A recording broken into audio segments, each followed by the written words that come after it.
Hey everybody, Dave here. Hope you're having an awesome day. So, last video I made was of Endo. He is my hero character. And you know what? He told me he's feeling a little lonely, so he went ahead and built a robot. And he's using this little cord machine capsule. This actually happens to have a sticky hand in it. And he's going to make himself a little companion buddy. So, come on, let's do it.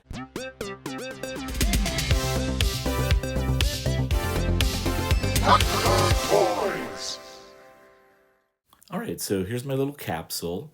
And I'm kind of excited about this because I think there's a lot of potential here. I think if I flip this upside down, that nests inside there pretty nice, and that'll allow the body to swivel left and right. And if I take this drink lid, I can glue that up inside there, and that will give me some sort of base to put some legs off of, put some arms on the side there.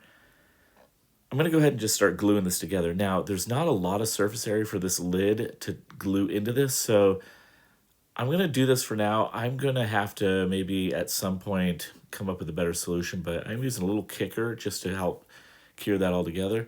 Now, for the crotch area where the legs are going to post in, I didn't have a piece of wood or anything large enough, so I'm going to glue these two pieces of wood together, and then I'll sand it so it's nice and clean. And then I'm just going to trim it down to size. Just double check that it's going to work pretty nice. Now, it's a little weird being blocky like that, so I went in and on the angle of my little miter saw there, just cut an angle on either side. It gives a nice little kind of taper to the crotch area. I'll go ahead and sand that down and just kind of double check that again. I really like how that will work for the legs. Now, I had this larger block, and I thought if I slice this right in half, that might be perfect for some legs. So I did cut that with the saw. I do need to clean that up a little bit, so I'll just sand that down. Now, for the feet, I'm going to use some polystyrene. And so what I'm doing is I'm getting the base of the foot first, and then I'll do the top portion that will sit on the base. So I'm kind of just eyeballing this. I like the size of that. That feels a little short, so I went ahead and did a second piece of polystyrene just to give it a little bit of height. I'll put a little bit of glue on there, score it, snap it, and then I will go ahead and sand that clean. And now I've got a little bit higher portion of the top part of the shoe. I think that's going to work a lot better. Now for this, I could have used CA glue. I did use the Tamiya thin set. It was a little bit harder to do, but it did work. So for the other foot, I did use CA glue. I also wanted to add a little bit of tread to the shoe here. My wife said it ended up looking like a little Japanese sandal. I forgot the name of it, but again, also I used CA glue on the second set. It was just a little bit easier, but just snap those off, give it a light sanding. Love that. Now for the crotch, I lined the wood up of the leg, drew a line, and then found the halfway point, measured that, and I was like, this is perfect. I'll drill my holes there, and everything will be really nice and lined up. And I thought, wait a minute. If I do it straight flush, the legs won't move. So I went ahead and slid it down just a little bit, and then I remarked everything, and that's going to work a lot better for me. So I've got all my marks, and I'm going to use this wooden dowel as the post. So I got a drill bit. I'm going to take this to my drill press in the garage and drill these holes here. So now that I've got the holes, you can see everything's fitting really nice and tight. Actually, it's a really nice fit. And so I'm kind of just assembling everything, looking at it. I'm going to go ahead and take the body, double check that everything's working, and I think this is exactly what I was hoping for. I'm going to put a little bit of glue just on this one leg only. That way the other leg can swivel left and right. For the legs, I'm just using a little piece of polystyrene tubing, poked it in my drilled hole there. I did a little bit of a drilled hole into the polystyrene so everything is kind of clicking together. And again, doing a quick little dry fit, loving how that's looking. So I think what I'll do is I'll go ahead and glue the feet onto the leg, but I won't glue the leg up into the body. That way the leg can swivel left and right. Found this little extra greebly piece here, so I'm going to go ahead and glue that onto the side there. And I'm kind of thinking through how I want to build out the greeblies. Had this little guy, didn't love it. Like this little bit bigger piece of polystyrene.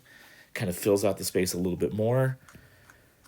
Taking my ream tool, and I'm going to go ahead and make the post that's going to go all the way through for the arms. Now, once I got the first hole, I kind of pushed it through, lined it up, and tried to get it as straight as possible. put a little dot with a Sharpie marker there. And then once I've got the dot there, I'm going to just do a double check with my calipers, flip that around, and you'll see here it pretty much lined up perfectly with where the dot was. So I went ahead and reamed out the other side, pushed it all the way through. That looks great. For the shoulders, I had this piece that I'd already sanded that one little edge off, and I got this little block of wood. I think I'm going to cut it at that line right there just to beef out the arm a little bit. I got this popsicle stick for a hinge and that square polystyrene. So I did go ahead and knock all the edges down just a little bit, cutting up my pieces, and I got excited here and just started gluing this thing together. So I'm putting on the arm piece there, and then I'm going to take a little bit of kicker just to seal that. Then I got my square polystyrene, and you can see that's about where I'm going to cut it to hinge, and then the other line is where I cut it to the length of the, I guess, the forearm. Trimming that out, and then once I got that, I just ran it through my sanding stick there, and that works really nice. It's not super complicated. I need to peg this some way, so I'm going to take a piece of rod here, and I'm going to drill a hole with this little guy through the popsicle stick and through the polystyrene, and then I'm just going to peg it all the way through, and makes a really nice joint. Snip that. Yeah, look at that. It's really nice. Got a nice hinge to it. I like that. Now for the hands, I'm going to use this Final Faction from the Dollar Tree. And I used this same claw in one of my other builds, and I don't like how wide that hand is. So I'm just going to snip this, break that off. I'll clean that up just a little bit. And once that's clean, I just need one little dab of CA glue there. Put that back in, and I can adjust it to exactly where I want it to be. And now this is looking really cool. I had that little piece of laser cut wood there, doing a little dry fit. I'm thinking, man, something's missing here. I'm not quite sure. Just kind of looking at it, I'm like, maybe it needs some additional greeblies. So I went ahead and did like a little thing of glue. I have this square styrene, glue that on, snip that. I'm like, that looks cool. I like that, but something's still not right. And then I realized, you dummy, I forgot to put the little block that I had cut. So I went ahead and snapped that off. I'm going to go ahead and glue this little block on here, kind of just line it up. I'm just eyeballing it, making sure it's even on all four sides. And then I'm like, okay, now let's glue this thing back on. That looks way cooler. And then I was like, really? I glued it on sideways. Okay, break that off again. What do they say? Third time's a charm, right? So I just snapped that off. Now I got it back in the right place. I did add one additional little piece of styrene there just to kind of follow through that line. I really like that. Gluing on a couple little greebly beads here. These are those beads that you can build the mosaic pictures. I think they're called diamond beads or something. But just sticking those on, they look like little rivets. Put the hand back in there. And the hand fit really nice and snug. A nice little friction fit. And I think this arm looks really nice. Put it back on, kind of eyeball that. Now the scale and everything looks nice. Now at work, we were doing some cleanup, and they were tossing these little sample pieces, and I thought, oh my goodness, look at all these gems on here. So I'm going to use one of those pieces for my eye. I took another little piece, and I glued it just underneath that, primed this gray. And at this point, it's always fun to see this come together. Now, I painted the body this kind of teal Tiffany color because I want him to be a little bit more friendly and playful. So I'm going to add some decals. These are just water slide decals because I want this robot to feel like he is all graffitied out and grunged out. I'm going to add a little bit of color here just to add some variety because I felt like the teal color was just a little overwhelming. But in my mind, in my story, Endo is a master mechanic, and he is scrapping all these parts and building these robots. And he has built this robot as kind of a companion for him. I am almost thinking of this robot like R2-D2 or C-3PO in Star Wars, and how they're just kind of a companion buddy to Luke or whoever they're with, and they can help them in situations. I'm thinking he's not really a killing machine. He's more of a he can lift things and he can move things. Oh, here I'm going to add a little bit of brown chipping. This is just going to give him a little bit of weathering. Again, these parts have been laying around in a junkyard for years and years. Endo's found them, he's scrapped them, and he's built this robot from scratch. The chipping is actually kind of an interesting piece here. I wasn't sure how much I wanted to grunge it out. A lot of times I'll take my black wash and just go over the whole thing and it really dirties it up. But I didn't want, I almost wanted it to be like Endo does try and take care of him, so he's not just like all greasy, but because of years in the junkyard, it is really scratched and dinged and weathered up. So you can see here I'm really laying on a lot of scratches and dents.